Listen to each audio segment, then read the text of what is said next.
हरे कृष्णा मेरे प्यारे दोस्तों, कैसे हैं आप सब।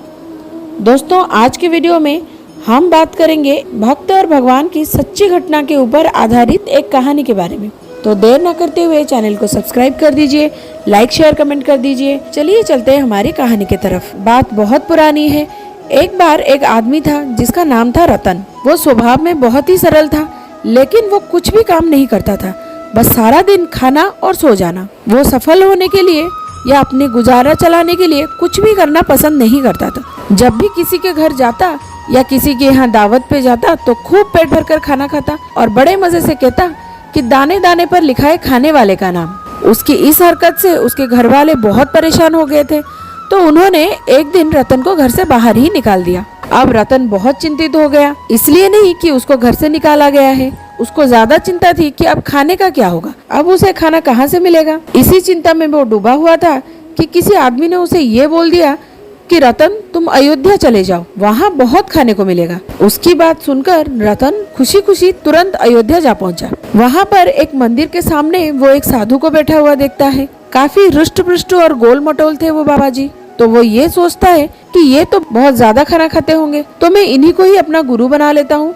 और इन्हीं के साथ ही इनके आश्रम में रहने चला जाता हूँ। ये सोच के रतन ने बाबा जी को प्रणाम किया और कहा कि हे महाराज, आप मुझे कृपया अपनी शिष्य बना लीजिए। तो बाबा जी कहते हैं, ठीक है बेटा, मेरे इतने शिष्य हैं, तू और एक ही सही।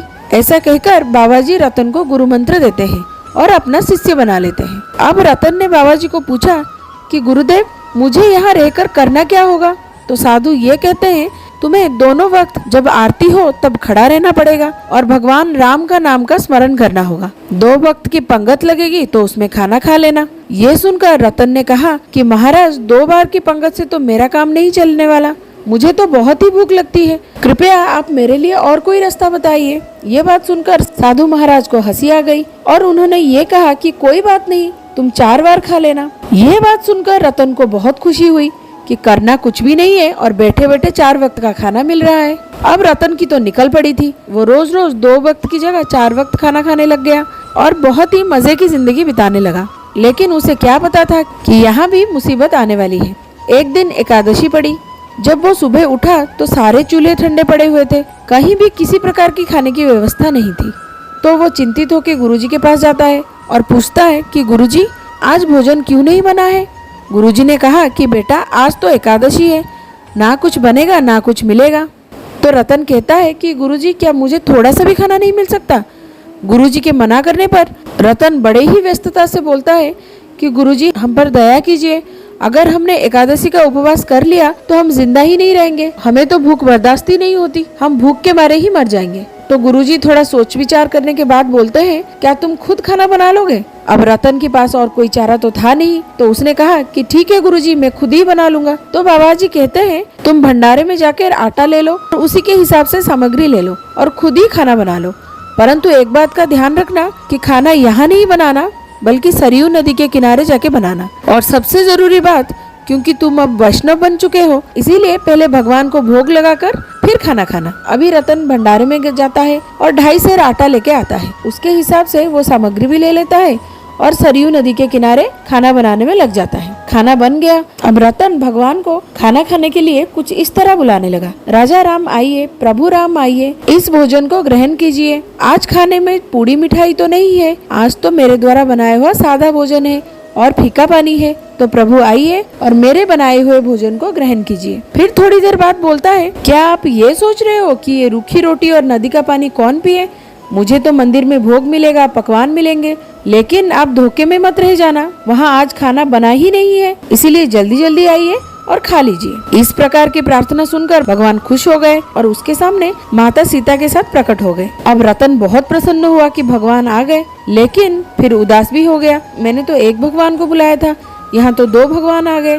फिर वो खुद को समझा लेता है कि कोई बात नहीं, आज एकादशी का व्रत ही कर लेता हूँ। भगवान राम और माता सीता उस भोजन को ग्रहण करते हैं और जाने लगे। तो रतन ने कहा कि भगवान, अगली बार जल्दी आ जाना, मुझे बहुत भूख लगती है। तो भगवान ने कहा, ठीक है, आ जाएंगे, तुम परेशान मत हो। अब उसने ये बात गुरुजी को नहीं बताई कि भगवान आए थे, क्योंकि वो तो बहुत ही सरल व्यक्ति था। उसने सोचा कि ऐसे तो सबके साथ ही होता होगा। फिर से एकादशी आई तो उसने गुरुजी से कहा कि गुरुजी, थोड़ा सा आटा बढ़ाइए। वहाँ दो दो भगवान आते हैं, आटा कम पड़ जाता है। गुरुजी ने सोचा कि शायद पिछली बार ये भूखा रह गया था, इसीलिए ऐसा कह रहा है। तो उन्होंने कहा कि ठीक है, तुम 3.5 सेर आटा ले जाओ। वो 3.5 सेर आटा लेके गया और उसी के हिसाब से सामग्री भी ले ली। पिछली बार की तरह सरयू नदी के किनारे गया और खाना बनाने लगा। जब खाना बन गया तो उसने भगवान को पिछली बार की तरह ही बुलाया कि राजा राम आइए, सीता राम आइए, भोजन को भोग लगाइए। तभी भगवान फिर से प्रकट हो गए। लेकिन ये क्या, लक्ष्मण जी को भी साथ लेके आए हैं। उसने भगवान से पूछा कि अब ये कौन है। भगवान ने कहा, ये मेरा छोटा भाई है, आज मैं इनको भी अपने साथ खाना खाने के लिए लेके आया हूँ। अब फिर से रतन ने अपने मन को समझा दिया कि कोई बात नहीं, आज फिर से एकादशी का व्रत कर लेता हूँ। भगवान भोजन ग्रहण करने में लग गए। वो भगवान के चरणों में शीश नवाता और पूछता है कि भगवान, अगले एकादशी को कितने लोग आओगे, पहले ही मुझे बता दीजिए। परंतु भगवान ने कुछ भी नहीं बताया और मुस्कुराते हुए कहा कि हाँ हाँ, हम आ जाएंगे, और चले गए। अगली एकादशी आई और उसने गुरुजी से फिर कहा कि गुरुजी, थोड़ा आटा और बढ़ाइए, वहाँ बहुत भगवान आते हैं, कम से कम 5 सेर आटा लेने की अनुमति दे दीजिए। अब गुरुजी ने ये सोचा कि इतना आटा तो ये खा नहीं सकता, ये जरूर आटा कहीं बेच देता है। गुरुजी ने उसे आटा लेने की अनुमति दे दी। उसने 5 सेर आटा ले लिया और सरयू नदी के किनारे जाके खाना बनाने लगा। इधर गुरुजी भी उस पर ध्यान रखे हुए थे कि आखिरकार वो इतने आटे का करता क्या है। अब देखिए सरलता इस भक्त की। उसने सोचा, आज पहले भगवान को बुला लेता हूँ और उसके बाद जितने भगवान आएंगे उनके हिसाब से खाना बनेगा। ये सोच के वो भगवान को बुलाने लगा। राजा राम आइए, सीता राम आइए, राम लक्ष्मण आइए, मेरे बनाए हुए भोजन को ग्रहण कीजिए। पर ये क्या, अब की बार तो भगवान राम, माता सीता, लक्ष्मण जी, शत्रुघ्न जी, हनुमान जी, पूरा का पूरा राम दरबार ही आ गया। रतन ने कहा, भगवान की जय हो, लेकिन भगवान, मैंने खाना बनाया नहीं, अतः आप खुद खाना बनाइए और खुद खाइए। भगवान ने बोला कि तुम क्यों नहीं बनाते हो आज। फिर रतन बोलता है, जब मुझे कुछ खाना मिलने ही नहीं वाला है तो बनाने का क्या फायदा, इसीलिए आप खुद बनाओ और खुद खाओ। भगवान बोले कि ठीक है, जैसी भक्त की इच्छा।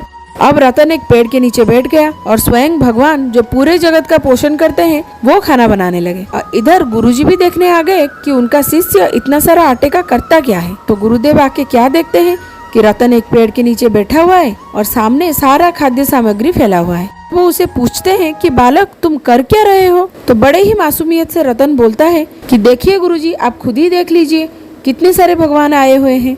परंतु गुरुदेव को तो कोई दिख ही नहीं रहा था, उनको तो बस सामने पड़ा हुआ खाने का सामान ही दिख रहा था। तो वो रतन को बोलते हैं, तुम किसकी बात कर रहे हो, यहाँ पे तो मुझे कोई दिख ही नहीं रहा।